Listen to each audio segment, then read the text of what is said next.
ഏവർക്കും സ്വാഗതം. പവൻ ഗോൾഡ്, തിരൂർ. ചാകര പ്രതീക്ഷയോടെ മത്സ്യത്തൊഴിലാളികൾ 52 ദിനം നീണ്ടുനിന്ന ട്രോളിംഗ് നിരോധനം വെള്ളിയാഴ്ച അർദ്ധരാത്രിയോടെ അവസാനിക്കും. പുത്തൻ പ്രതീക്ഷകളോടെ വലയുമായി ജീവിതം കരയ്ക്കടുപ്പിക്കാൻ കടലിലേക്ക് ഇറങ്ങാനുള്ള തയ്യാറെടുപ്പിലാണ് മത്സ്യത്തൊഴിലാളികൾ. ശനിയാഴ്ച പുലർച്ചെയോടെ ബോട്ടുകൾ കടലിൽ ഇറങ്ങും. ഡീസലിന്റെ വിലക്കയറ്റവും സബ്സിഡിയില്ലാത്തതും ബോട്ടുടമകളെ കടക്കണിയിലാക്കുന്നുണ്ട്.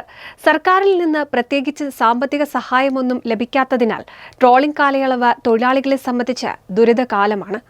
52 ദിവസം നീണ്ടുനിന്ന ട്രോളിംഗ് നിരോധനം വെള്ളിയാഴ്ച അർദ്ധരാത്രിയോടെ അവസാനിക്കും. പുത്തൻ പ്രതീക്ഷകളോടെ വലയുമായി ജീവിതം കരക്കടുപ്പിക്കാൻ കടലിലേക്കിറങ്ങാനുള്ള തയ്യാറെടുപ്പിലാണ് തീരത്തെ മത്സ്യത്തൊഴിലാളികൾ. ബോട്ടുകൾ അവസാനഘട്ട അറ്റകുറ്റപ്പണികളിലാണ്. ട്രോളിംഗ് നിരോധനം അവസാനിക്കാനിരിക്കെ നാട്ടിലേക്ക് പോയ ഇതര സംസ്ഥാന തൊഴിലാളികൾ തിരിച്ചെത്തി. ബോട്ടുകൾ എഞ്ചിൻ പണിയും മറ്റും കഴിച്ച പെയിന്റ് അടിച്ചൊരുങ്ങി. പുതിയ വലകളും തയ്യാറായി. ഐസും വെള്ളവും മറ്റു ആവശ്യ സാധനങ്ങളും ഒരുക്കുന്ന തിരക്കിലാണ് തൊഴിലാളികൾ. ട്രോളിംഗ് നിരോധന സമയത്ത് പരമ്പരാഗത മത്സ്യത്തൊഴിലാളികൾക്ക് മത്തിയും ചെമ്മീനും ലഭിച്ചിരുന്നു. കിളിമീൻ, കൂന്തൽ, ചെമ്മീൻ എന്നിവയിലാണ് ബോട്ടുകൾ പ്രതീക്ഷയുള്ളത്. പരമ്പരാഗത മത്സ്യത്തൊഴിലാളികൾക്ക് ട്രോളിംഗ് നിരോധന കാലയളവിൽ കടലിൽ പോകുന്നതിന് തടസ്സമില്ലെങ്കിലും മത്സ്യത്തിന്റെ ലഭ്യതയിൽ ഇത്തവണ വലിയ കുറവാണ് രേഖപ്പെടുത്തിയത്. ഇതിൽ മീനിന്റെ വില ഗണ്യമായി വർദ്ധിപ്പിക്കാനും കാരണമായി. ട്രോളിംഗ് നിരോധനം അവസാനിക്കുന്നതോടെ ആവശ്യാനുസൃത മത്സ്യം ലഭിക്കുകയും നിലവിലെ വില കുറയുകയും ചെയ്യുമെന്ന പ്രതീക്ഷയാണ് പൊതുവിലുള്ളത്.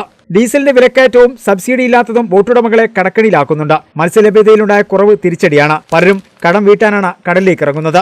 സർക്കാരിൽ നിന്ന് പ്രത്യേകിച്ച് സാമ്പത്തിക സഹായമൊന്നും ലഭിക്കാത്തതിനാൽ ട്രോളിംഗ് കാലയളവ് തൊഴിലാളികളെ സംബന്ധിച്ചിടത്തോളം ദുരിതകാലമാണ്. കടം വാങ്ങിയും വായ്പയെടുത്തുമെല്ലാമാണ് പലരും ജീവിതം തള്ളി നീക്കിയത്. 52 ദിവസത്തെ ട്രോളിംഗ് നിരോധന കാലയളവിൽ കടലിലെ മത്സ്യസമ്പത്ത് വർദ്ധിച്ചിട്ടുണ്ടാകുമെന്ന പ്രതീക്ഷയിലാണ് മത്സ്യത്തൊഴിലാളികൾ.